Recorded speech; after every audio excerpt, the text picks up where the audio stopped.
In this video, I would like to encourage and support you to regroup emotionally and share with you some signs of success that you can spot, recognize, and use, signs which might have previously been eluding you. So let's ask ourselves, why do we feel destabilized sometimes? Why do we feel out of kilter emotionally? And why do we give ourselves a hard time? Well, one of the reasons for this may be that we're applying the wrong kinds of metrics to measure our success, or actively ignoring signs of success when they are being presented to us. And if we're not actively ignoring or failing to see those signs, we may be misinterpreting the signs and giving ourselves a hard time because we believe that the signs we see, far from being signs of success, are signs of failure. So what I'd like to do with you today is to share with you 3 signs of success which may have been invisible to you, and if you like, you can reframe, reconstitute, and reevaluate how those signs are showing up in your life. And you might be able to say to yourself with better certainty that I am being successful. It's just that I was previously believing the signs I was looking at were saying the opposite. So let's look at some metrics of failure, shall we? And then see if we can flip them and turn them into metrics of success. Metrics of failure include not having the right kinds of people in your life. Metrics of failure might include having too much solitude. And a metric of failure might be something along the lines of your relationship with boredom, i.e., you get a lot of it. I'm going to invite you to look at these 3 metrics, and let's see if we can see some previously hard to see signposts in your life that might suggest that, far from failing, the way that you look at these signposts is going to indicate how you're succeeding. So let's have a look and learn how to see the signs and reevaluate some of the metrics. A metric of success, therefore, won't be how many people you have in your life as much as how many negative people disappear from your life.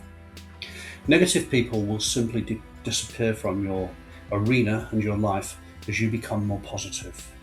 Colleagues who might like to unload and complain will stop inviting you to lunch if you don't want to complain and unload with them.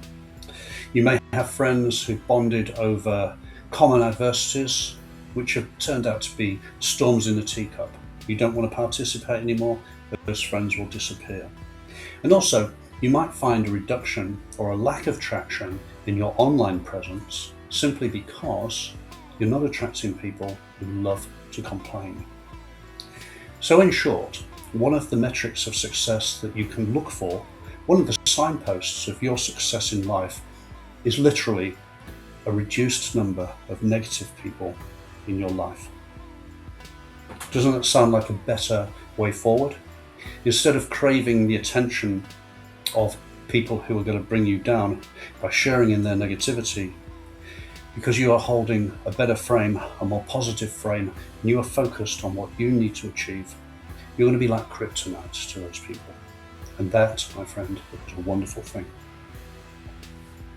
And of course, the emotional positives of this are that instead of giving yourself a hard time or berating yourself for the lack of people in your life or the lack of followers, you can now applaud yourself for being selective, filtering out the bad stuff, and knowing the people you are hanging with are operating with the proper value system and with shared ideas, and who can contribute something more positive to your life, as indeed you can to theirs.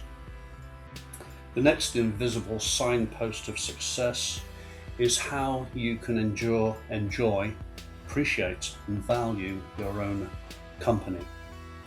Solitude, a wonderful gift that is bestowed on people who have a success mindset. People who fail in this metric usually attract the wrong kinds of people, but also they don't discriminate. They tend to fill the void with as many different chattering voices as they can. If you can learn to value your own solitude, instead of relying on other people for your validation, you can now trust your own inner critic and trust your own inner values and inner voice. So stop filling your life with noise and chatter.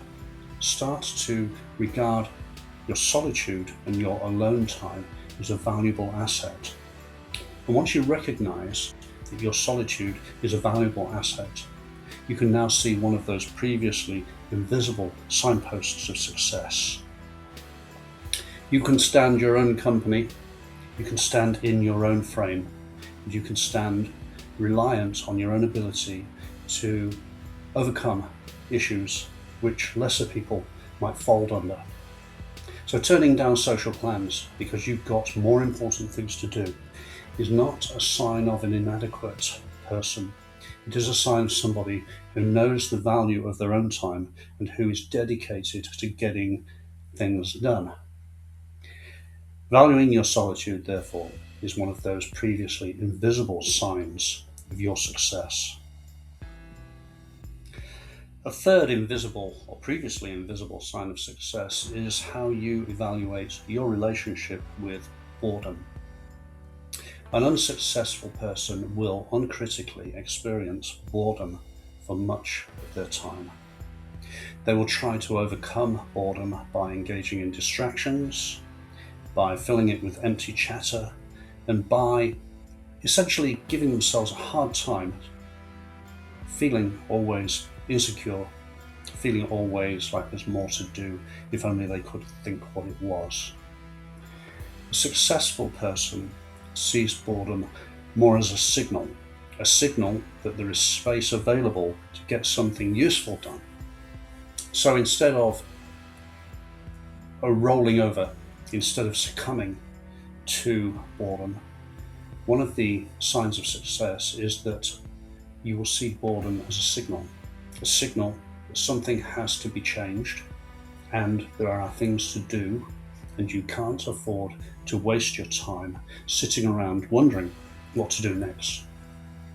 Once you see boredom as a signal that you should really get back to work, and you see boredom not as a blanket or an excuse to be distracted, and you start to recognize boredom for what it is, it can improve your creativity. In fact, you can even develop a creative relationship with boredom.